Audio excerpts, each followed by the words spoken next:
Bismillahirrahmanirrahim. Allahumma salli ala Muhammad wa ala Muhammad. Today we are going to record the objective of model paper for class 9th biology, and this objective is that this model paper is valid for both federal as well as Mirpur board. So मैं objective को जो मेरे पास model paper है वहां से mobile से देख के पढ़ता जाऊंगा और साथ करेक्ट ऑप्शन लगाता जाऊंगा, साथ साथ आपको समझाता जाऊंगा कि ये करेक्ट ऑप्शन है तो क्यों है। अपने पास ऑब्जेक्टिव को मॉडल पेपर पे खोल लीजिएगा और एजुकेशन विद हमजा के तमाम ग्रुप में ये चीजें भेजी जा चुकी हैं, मॉडल पेपर सॉल्व करके भेजा जाएगा। लिहाजा आपने इसको अपने सामने रखना है और अपने पास नोट डाउन करना है। मॉडल पेपर का ऑब्जेक्टिव लाजमी तैयार कीजिएगा। अब कहता है जी, Which of the following organelle is not present in the plant cell? एक सेंट्रियोल है, गोल्जी बॉडी है, mitochondria, ribosome. Golgi body, mitochondria और राइबोसोम तीनों प्लांट सेल में पाई जाती हैं, लेकिन सेंट्रियोल नहीं पाया जाता क्योंकि सेंट्रियोल खाली एनिमल सेल में पाया जाता है। So your correct answer would be centriole. The statement on the basis of observation is called hypothesis deduction theory law and its hypothesis मफरूजा होता है। ठीक है जी, hypothesis। ठीक है जी। तीसरा, identify the correct match pair in cell cycle.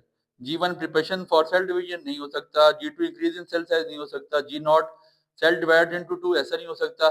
S DNA replication जी, यहाँ पे कॉपीज बनना शुरू हो जाती है, मेक कॉपीज, तो तीसरा ऑप्शन आपके पास ठीक है, एस डीएनए रेप्लिकेशन।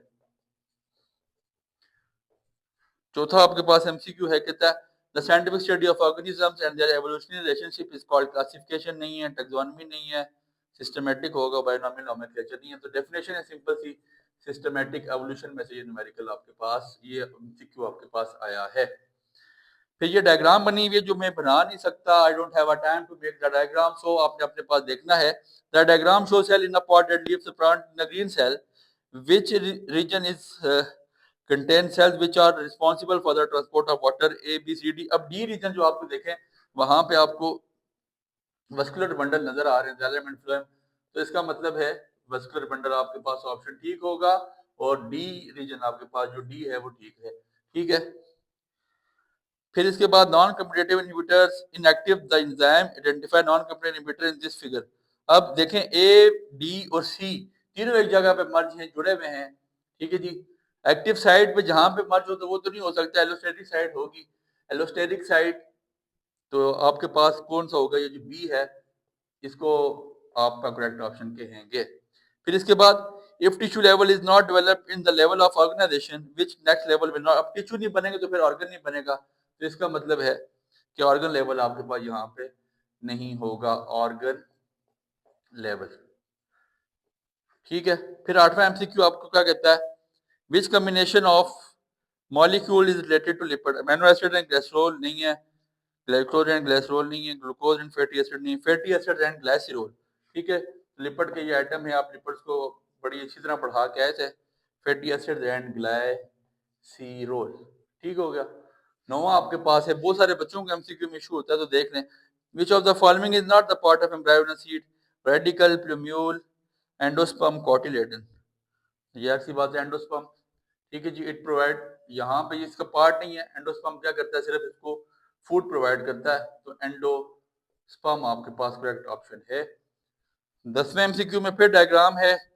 अब कहता है the diagram shows an overview of anaerobic respiration in which label process oxygen is used. कहां पे ऑक्सीजन इस्तेमाल होगा, डी में, और वो बेसिकली आपके पास क्या है, ईटीसी हो रहा है, इलेक्ट्रॉन ट्रांसपोर्ट चेन वहां से हो रही है।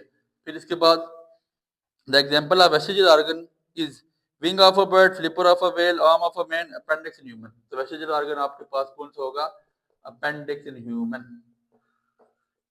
स्मॉल इंटेस्टाइन, लार्ज इंटेस्टाइन, पूरी गेम पढ़ाई थी आपको। ठीक हो गया सर।